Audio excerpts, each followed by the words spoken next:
Okay, so let's just jump right in. What if the biggest secret on Earth isn't actually about aliens at all? What if it's about an illegal, kind of shadow government that's been operating for decades? We're going to dive into some absolutely explosive testimony alleging a massive cover-up of non-human technology.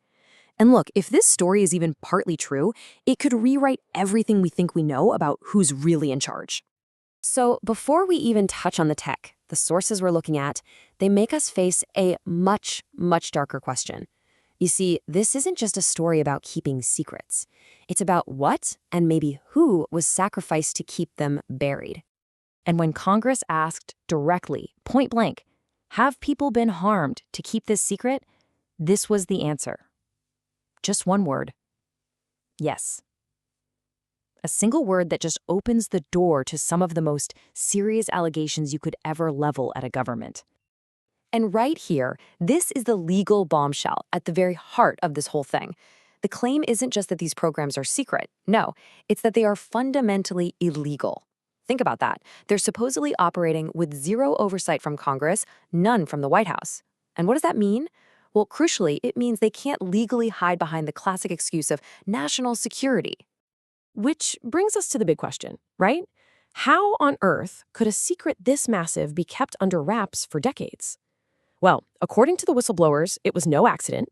It was a deliberate, super sophisticated campaign of control and, yeah, intimidation that's been going on for a long, long time. Okay, so this timeline really lays out the alleged playbook, and you got to notice how it evolves over time. Back in the 50s, it's all about public ridicule. Think cartoons. Fast forward to the 80s, and they're allegedly taking credible stories and feeding them to tabloids to just completely discredit them. Then you hit the 90s, and the claim gets even more serious. Agents are actually placed inside newsrooms to kill stories before they can even get out. You can just see the control escalating, step by step. I mean, listen to this quote. The fourth estate, the free press, is dead. Wow. According to one source, that absolutely startling assessment came from a board member of Time Life, nearly 30 years ago. The implication there is huge. It means the very institutions that are supposed to hold power in check, well, they were allegedly compromised. And if controlling the media wasn't enough, the allegations get a lot more personal. We're talking direct intimidation. Look at these tactics. They're literally career enders, revoking security clearances. That's your job gone. Or even weaponizing a veteran's personal PTSD records to just completely destroy their credibility. This wasn't just about keeping a secret. It was about enforcing silence on a deeply personal level. All right, now let's move on to the people who say they actually lived through this. These are the first-hand accounts, the voices from the shadows of this alleged cover-up. Our first story comes from a guy named Michael Herrera. It's 2009. He's a Marine on a humanitarian mission in Indonesia when his platoon just happens to stumble upon something. Well, something they were definitely not supposed to see. So Herrera says they saw this massive, totally silent craft being loaded up with weapons.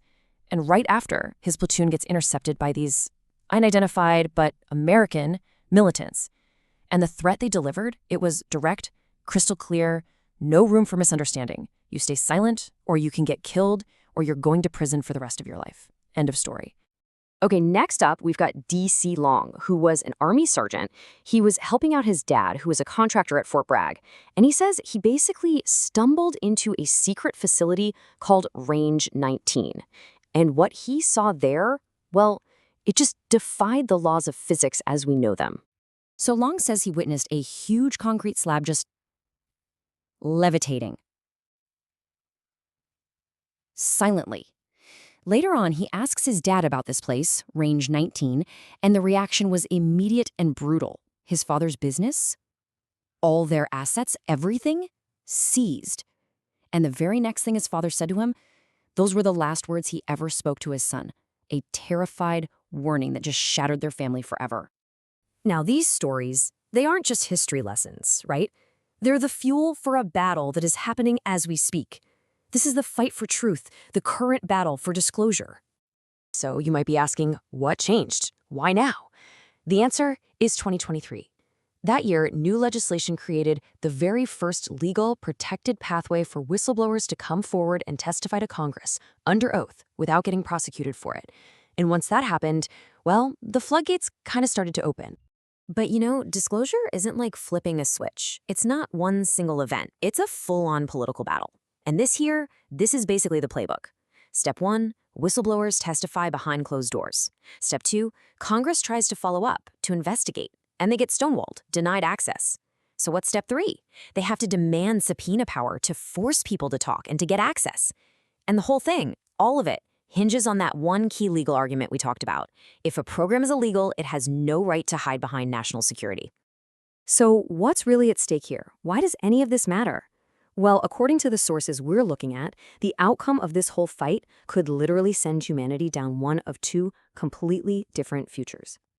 And this pretty much lays out the two paths. On one hand, you have the promise, the release of incredible energy technologies that could end pollution, maybe even eradicate global poverty, a total game changer. But then there's the warning, the other path, that this whole secret will be twisted into a fake alien threat, a kind of war of the world scenario, all designed to keep powerful people in control through fear. And this is where it gets really tricky because, as this quote says, a little knowledge is an extremely dangerous thing. There's a huge danger here, disinformation. The sources warn that even the most well-meaning whistleblowers could be fed bad information, used as pawns to push a fake story without even realizing it. And that, of course, makes finding the actual truth a whole lot harder. So at the end of the day, all of these allegations, they leave us with one really fundamental and kind of scary question.